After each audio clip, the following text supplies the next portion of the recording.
Would you pray with me, please? May the words of my mouth and the meditation of all of our hearts be pleasing and acceptable to you this day. O God, for you are our rock and our Redeemer. Amen. So I want to invite you to think about making a list. Think about all of the things that have been created, made new, changed to be more helpful in this past year. Think about the way that you perhaps do your shopping, or the way that you can order food and pick it up on your way home from work. Think about the things that have changed in your work life. And just make a list of all the things that someone has done to add ease or meaning or more depth or just to have fun in these months and months and months that we've been dealing with this pandemic. All of the ways from when we first were able to take a test to see if we had COVID, the way it was done from car loops in large parking lots or even right across the street at UNLV. Somebody had to think up all of these new things. This happens in our healing stories for today. They both have an element to them that is creative and life-giving and producing. There are two healing stories here, kind of framed within a frame. The first is a story of a Jewish man who comes to Jesus and cries out on his knees, "My daughter has died, but Jesus, if you touch her, she will live again." And as they're leaving and going to where the daughter is, a woman comes and touches the fringe, the hem of Jesus's garment, and is healed after hemorrhaging for 12 years. And then the story goes back to Jesus. The followers, whomever is around him, assumes that this child is dead, and Jesus says, "Nah, she's just asleep." And there has been already funeral processions, and he goes to her room and takes her hand, and she walks out. So we have within this short little few sentences, if you will, an opportunity to see things anew. First, we have the story of the man coming to Jesus, presumably someone with some power and authority that he could walk in and interrupt somebody's life and do that. Kind of taking things into his own hand rather than, as we have in many other stories, sending someone to go get Jesus and bring Jesus back. So he's thinking a little bit outside the box. He's desperate for whatever reason, but he's trying everything he can to help his daughter. The woman in this story that's inserted in the middle gets really creative. She wants to be healed. She has been miserable, set aside from her community for 12 years. If you remember the Bible studies that you've had about the impurity of bleeding and men not being able to go near women during their time of bleeding, and when it's the whole of your life, you're really around no one and shuffled, if you will, to the outside. We're told that she is thinking, what's the language? If I could just touch the hem of his garment. That's a pretty broad and deep thing, right? To think such a thing, to believe with all of your mind, body, and soul that that can happen. And then it does. She touches him, his garment, and then he turns and wants to know what has happened and speaks to her. And in the Message, Eugene Peterson uses these words. She's caught touching the garment. Then he reassured her. Courage, daughter.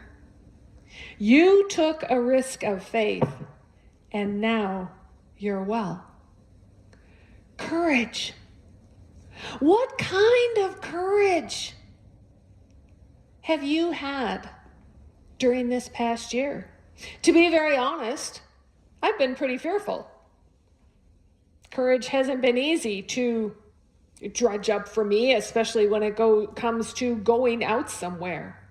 We will, in the next 2 weeks, venture out to a restaurant to share a meal together as Mike and I celebrate our anniversary. We have not been in a restaurant in a year. Courage? How might we do that? How have you done that? How have you reinvented things in your life to make them better? How have you changed routines so that you've been able to keep yourself and others safe? This text is so clear when it comes to inviting us to live, do, create, innovate outside the box. Don't do things as they've always been done. If the woman healed in our story had done that, she would have never been healed because she wasn't allowed to go near Jesus. She would have never known healing.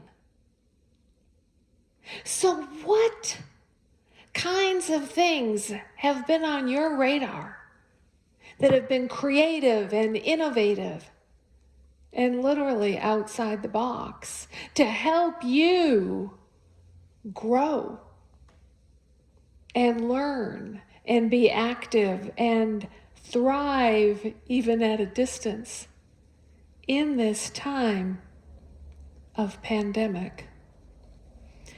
This story is about creative solutions. Oh, it is a healing story, very much so.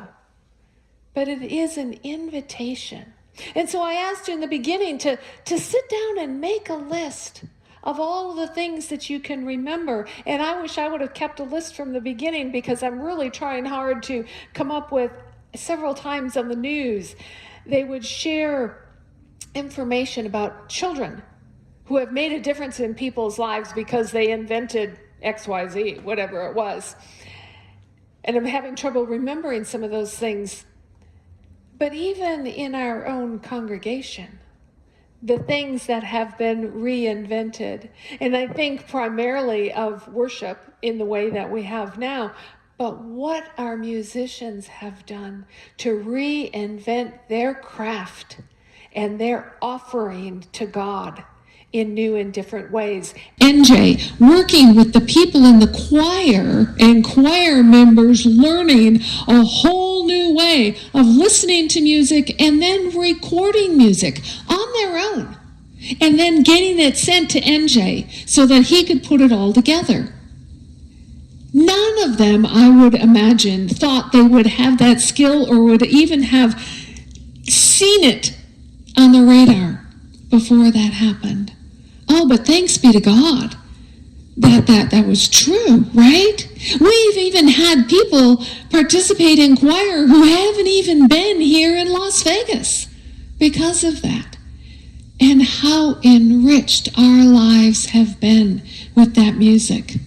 And I think of Rachel at her studio in her home and having EJ, her husband, be able to play also, which he would have never been able to do had we been worshiping in the worship center. And it was part of his own healing journey to be reacquainted with his gift of music, and to have Rob Well come from a distance, again, recording from her own space at home, and having that all combined together with Rachel's tact, like NJ's, of putting together with video and backgrounds and words, beauty, and an offering on behalf of all of us to God with worship. And the same with Ken, especially when he's playing the organ and the piano at the same time. This work is just amazing. And then, of course, there's Pam and the bell choir, working with Ken to record different selections, to be a part of various of our worship services, rehearsing each week and perfecting their pieces to help us worship in this way. What a blessing. We would have not had those experiences without people seeing that this pandemic was something that was just going to hold us back and make us miserable. And yes, it has done some of those things. Or be only about extreme loss. And yes, it has been about great loss. But it also has been an opportunity for people to grow and create things that we didn't know was even possible. I think of early on in the pandemic when people were using and designing things on a 3D printer in order to create face shields for workers in hospitals. Who would have thought of such a thing? I think of the innovation of hospital staff, doctors and nurses, and the scariness to have all of this PPE stuff on and coming to a patient and having a patient not be able to see them. And so they would print out photos and wear the photos on their gowns so that people could see them as human and real instead of just something that was really scary. All of these little things and the many, many big things have helped us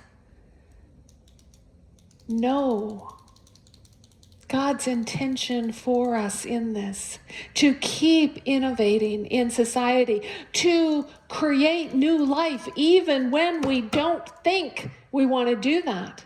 Can Jesus say to us, courage, son, courage, daughter, your risk of faith has made you well. For us as a church, what does that mean as we become closer and closer with coming to in-person worship? How do we reinvent and keep people safe? What will it mean for us? Jesus is calling all of us to wholeness and to new life. How will we come back differently as these people in our story? How do we come back with this spirit of initiative and drive and creativity and solutions that are beyond our imagination? It has been a rough year.